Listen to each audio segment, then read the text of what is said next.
When I read this part of the story, I had to just sit back and breathe. Because episode 4 takes the tension between Fan Zhao and Shulang to a whole different level.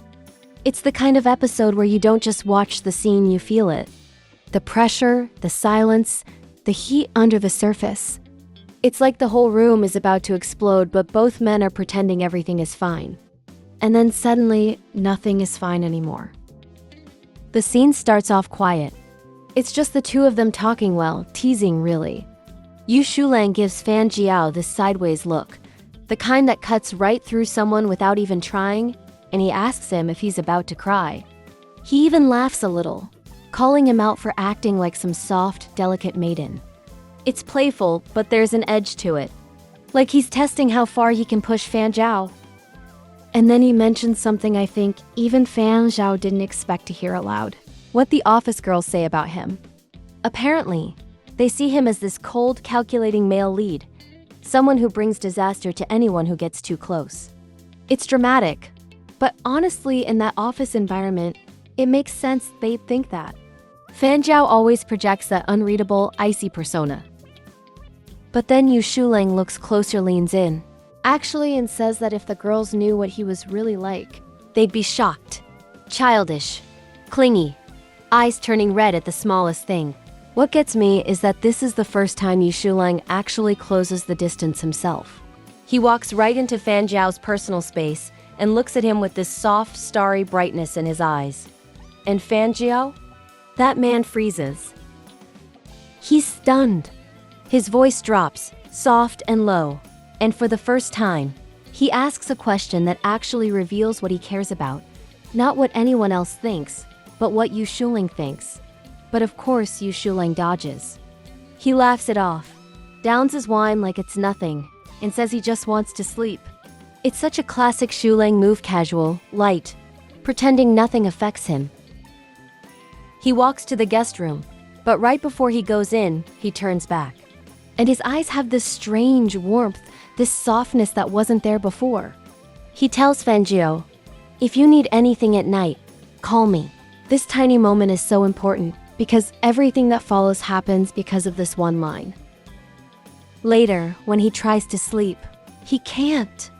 Something keeps pulling his thoughts back to Fan Zhao. It's not romance at this point, it's worry, it's habit. He spent years taking care of sick people, so when he remembers Fan Zhao's injured hand, the fever warning, and the time of night, he just can't stay still anymore. He gets up, walks through the house that's practically swallowed by darkness, and uses his phone flashlight until he finds a lamp. The amber glow from that lamp feels like a symbol, the way it pushes into the heavy shadows, soft and warm, exactly like how Shulang is with the people he actually cares about. Without hesitation, he heads toward Fan Zhao's room. He stands at the door and almost knocks. Almost. But something stops him. Instead, he gently opens the door. The light spills inside, creating this pale yellow shape against the darkness. And there on the bed, Fan Zhao is lying completely still, buried under the covers. Only his dark hair is visible. Shulang walks closer and touches his forehead. The moment his fingers make contact, he feels it feverish heat, sweat, that sign of a fever creeping in. And Fan Zhao responds with a small, low gasp like he didn't expect the touch, but he needed it. Shulang bends down and asks if something is wrong, his voice full of concern. It's the most open, unguarded tone he's shown all episode. But when Fan Zhao opens his eyes, everything shifts. His face is half hidden in shadow, but there's this intense, dangerous gleam beneath the darkness. His voice comes out hoarse, slow, deliberate, and he reminds Shulang of what he said earlier.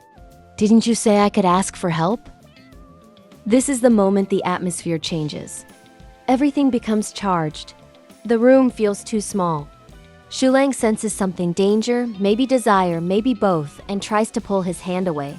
But Fan Zhao grabs his wrist. And that's when everything takes a sharp turn. In one sudden movement, Fan Zhao drags Shulang's hand under the blanket.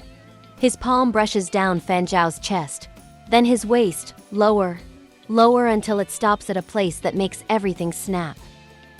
And Shulang explodes. The slap of reality is immediate. He jerks his hand back, grabs Fan Zhao by the throat, and without even thinking, punches him. Hard. The dull thud of the hit makes the whole scene feel so raw and messy and real. You can practically hear the anger shaking in Shulang's breath. He's furious not just because of what Fan Zhao did, but because it crossed a line Shulang wasn't mentally prepared to confront yet. He raises his fist again, ready to strike, but Fan Zhao catches it with his uninjured hand. He sits up, pushing Shulang back, and says something that leaves both of them stunned for different reasons. He tries to justify himself. He says his left hand isn't working, he's uncomfortable, and he just wanted help. He says they're both men. So why should it matter? If Shulang wants, he can return the favor later. It's crude, it's wild, it's desperate, and it shows just how out of control Fan Zhao's emotions are. He sits there, breathing heavily, cigarette between his lips, muttering that Shulang didn't have to hit him. He touches the corner of his mouth and winces in pain. Meanwhile, Shulang just stands there, silently. The rage drains out of him, slowly replaced by something softer, sadder like exhaustion mixed with confusion. He sits at the edge of the bed with his back turned, rubs his face with both hands and finally says, "Give me a cigarette." This is one of the most heartbreaking parts of the entire episode, because Shulang isn't angry anymore. He's tired. He's trapped in something he doesn't fully understand yet. Fan Zhao throws him the cigarette and matches.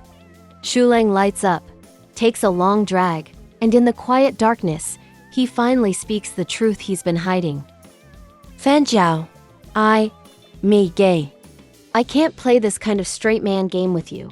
And the meaning hits hard. Because Shulang isn't rejecting Fan Zhao, he's rejecting the situation. The confusion, the mixed signals, the sudden aggression, the blurred lines, the danger of wanting something he thinks he shouldn't. Fan Zhao, with all his emotional turmoil and possessiveness, is not someone Shulang can afford to misunderstand.